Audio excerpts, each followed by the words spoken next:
What's up, everybody? Welcome back to Beyond the Gray Media. This is Josh here, checking in on you out there in YouTube land. YouTube, how are you doing? Welcome, and it's the holiday season, right? We are running out of time. Are you one of those last-minute Christmas shoppers? Hey, dude, no shame, no guilt. That's not what this is about. I'm just saying that you are running out of time, and I'm one of those as well. I didn't get my Christmas bonus. I was waiting on that thing like it was the Jelly of the Month Club. The gift that keeps on giving the whole year round. I didn't get it until December 13th. Friday, December 13th, where I got violently ill. So I was kind of playing catch up. Everything kind of, snowballed. I was really running behind. All my Amazon stuff was running late. Anything I bought off Etsy, everything was jacked up. So I've been playing catch up myself. You got a few days. Hopefully you got everything that you need out there. Make sure that you make this Christmas merry and great. I'm home most of the week, so you're going to get some kind of staggered weird videos because I'm going to be doing some editing during the daytime. But I'm stoked to be back here tonight talking about one of my favorite writers of all time. I'm talking of all time. Best, gun to my head, best in the world. Who would I say? I'd probably say it was Howard Phillips Lovecraft, and I would not be lying. Lovecraft had such a monumental influence on my life growing up. I've got Lovecraft tattoos. I was obsessed with like the ocean and squids and things under the water. Cthulhu, right? Tonight we're talking about one of my favorite films of all time. What am I talking about? We're talking about Anchor Bay. The Anchor Bay collection. This is from 1985. This is one hell of a flick, one hell of a release from Anchor Bay, man. One of my favorite movies. We're going to get right into it. H.P. Lovecraft's Re-Animator. Thanks for being here, however you found me. Happy holidays. Let's check it out. Say what you will about Stuart Gordon's body of work as a director. There are some films that can be a little bit underwhelming, but that is not the case with 1985's certified fright-free classic Re-Animator. Just the intro title scene alone has more heart and soul than most horror films of the last 20 years. What am I saying? I'm telling you, I've been that dude way too influenced on the couch who just sat there and watched it on repeat with those psychedelic illustrations of human anatomy flying across the screen and those culty purple and greens and that score that's ripped straight from Psycho. Tens, and the film has barely even started. Another parlor trick Gordon utilizes is that of the Italian master Lucio Fulci by not dicking around and wasting any time and getting right into the action. The first second this thing opens, you're thrown right into the mix. It's a very welcoming way to enter just a total morgue soup. Get your bowls ready. Re-Animator is of course based on the iconic piece of literature from one of the most talented and heavily macabre-laden writers of all time, one Howard Phillips Lovecraft. His tale of Herbert West that first premiered in a homebrew in 1922. The basic plot of all the reanimating and headless hootenanny follows Herbert West as he attends the fabled Miskatonic University. He uses his sorcery and serum on unsuspecting corpses. Through means of grave robbing and various degrees of luck, West's methods and obsession for reanimating dead flesh becomes more of a beast of burden, and this tale is told through 6 cliffhangers like a chapter story that varies from the 1985 Stuart Gordon feature.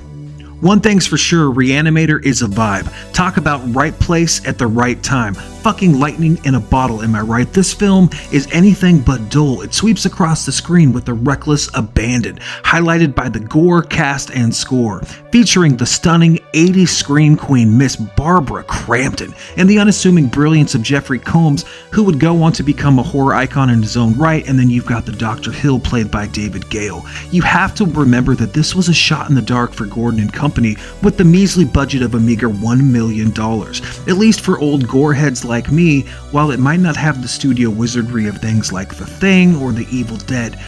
I think what works for Re-Animator and kind of what keeps people coming back is the will to be weird. It's the will to take the dark humor and just go all the way with it. There wasn't a lot of films that were doing that at the time in 85, and this one takes its dark humor, it weaponizes it, and it invites you, the audience, to just be a part of the fun, right? Imagine me, like I'm just this zombie just walking around, and I'm holding my head so I can't see where I'm going, right? And if this thing was played straight and there was no like mouth movement, or it was just like this dead kind of, it just wouldn't work. You've got this maniacal Dr. Hill making sex jokes to Barbara Crampton, doing relatively some inappropriate sexual acts, if you will, and that is a lot of fun. That's what kind of makes it dark. It kind of makes it a little bit dangerous, and it does add to the horror. I mean, it's strange, man. When you see that poster, you know exactly what you're getting with Re-Animator, and I just think that it's just a whole hell of a lot of fun. It's hard to believe that this was Stuart Gordon's directorial debut,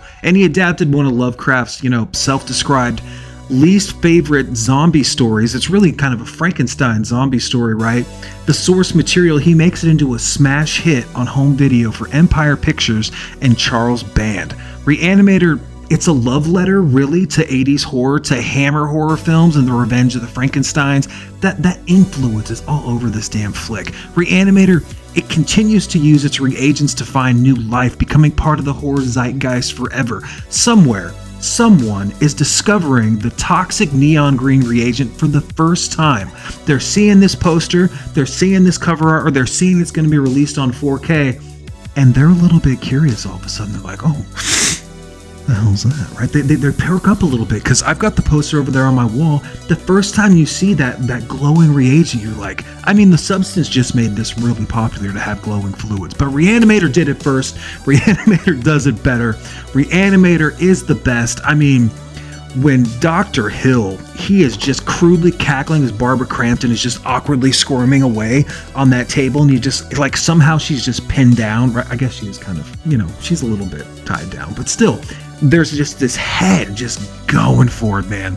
That is super campy, super twisty, dark and gory, but not without being a shit ton of fun first. And the maniacal obsession to kind of bring back the dead and Herbert West's ego, it's really what kind of hauls the mail. It pushes this 80s story a lot further at the time, because you can't just have decapitations, full frontal nudity, a great score, dead animals, and a twisted sense of the director playing with house money.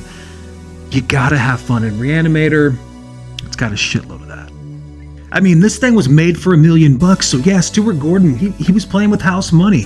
It gave him like this courage to take this film and its audience out into the deep water and fucking drown them. I'm saying that as a positive, because just a month or so earlier, The Return of the Living Dead would make zombies cool again. The punk rock aesthetic, the angsty direction. Re-Animator, though, I dare say, as a whole, is the film I remember and revisit more often. Whoa, hear me out.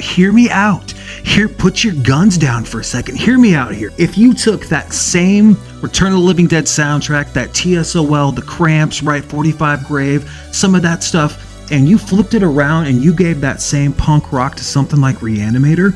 Now, this is a little bit more serious in tone, but you're going to get a very familiar flick. They're the same in a lot of ways. You can see that they came out like really close to each other, and they both play off this kind of like, there's this energy, there's this buzz that they both have that I really, really love. I think that if Re-Animator had a punched up soundtrack, you'd be looking at a very familiar film. Like, it would be, and I know that's a little bit sacrilegious to a lot of people, but I mean, this one's doing it more with science, and the characters they're a little bit less wild, right? Because you're in a hospital. There isn't as much room to have fun, where like Return of the Living Dead, man, it is just an absolute riot from start to finish. But I think that'd be a pretty cool comp. I think that's a really fun comparison.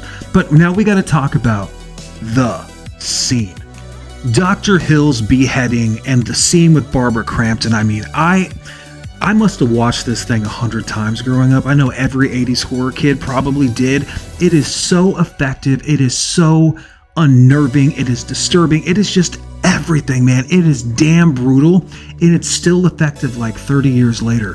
When the head, when he injects that four-flushing doctor, and you just wait for his eyes to kind of roll black, and then he's just kind of peering out into the void. You're waiting for him to come to, and it's just like, oh, man. It gets me. It's so awesome. And you can say this has probably inspired everything from Beetlejuice to Sleepy Hollow.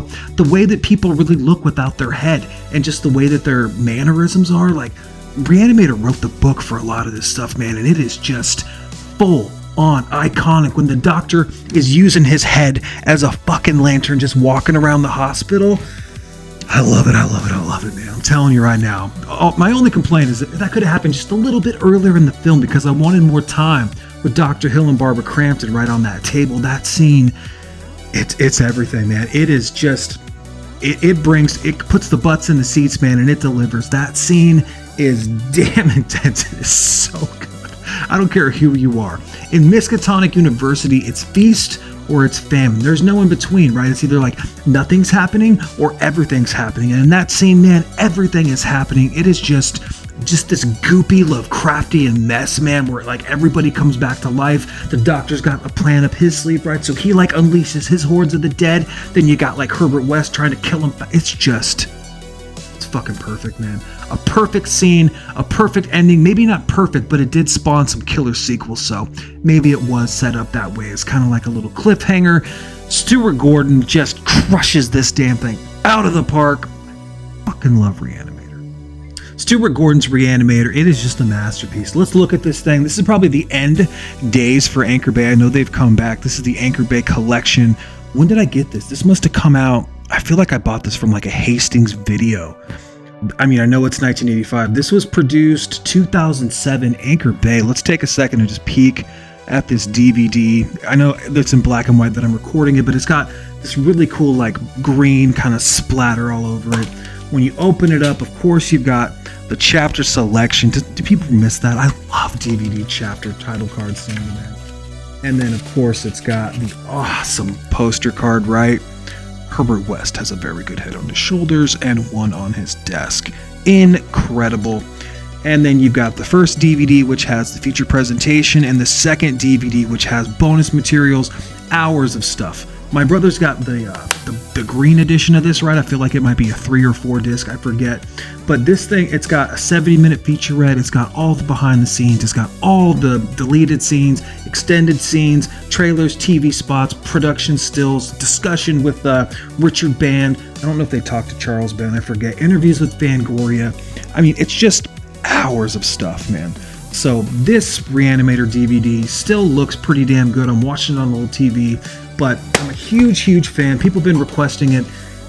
It's damn good. I mean, it's a masterpiece. There's nothing else to say. If you haven't seen Re-Animator, and maybe you're kind of interested now because it's just been, you know, it's going to be released. Is it March or April? That 4K, you got to pre-order that thing. There's like a $30 one, a $50 one, a $100 one, a two, like crazy editions for Re-Animator. We're finally getting it on 4K. I don't have it on Blu-ray. I've always wanted that Anchor Bay one, but I've just been, I mean, this thing has everything, and forever I was like, yeah, I mean, I've seen it a million times. It was always streaming, so I never upgraded it, but maybe I'm definitely going to now in 4K. If you want to see more from me, please like, comment, subscribe, talk some shit down there. Then if you have time, follow me on social media over there on the Instagram. I'm going to get into some dark, deep stuff this week. I know it's Christmas. It's been a little bit light. I've got a lot of stuff going on, but I'm going to try to go back to the well a little bit and drag up, sludge up a little bit of that disturbing material. So hang tight if you're brand new. Welcome. Thanks for being here. Love you guys. Take care. Have a Merry Christmas. I'm sure I'll see you before, but until then, cheers.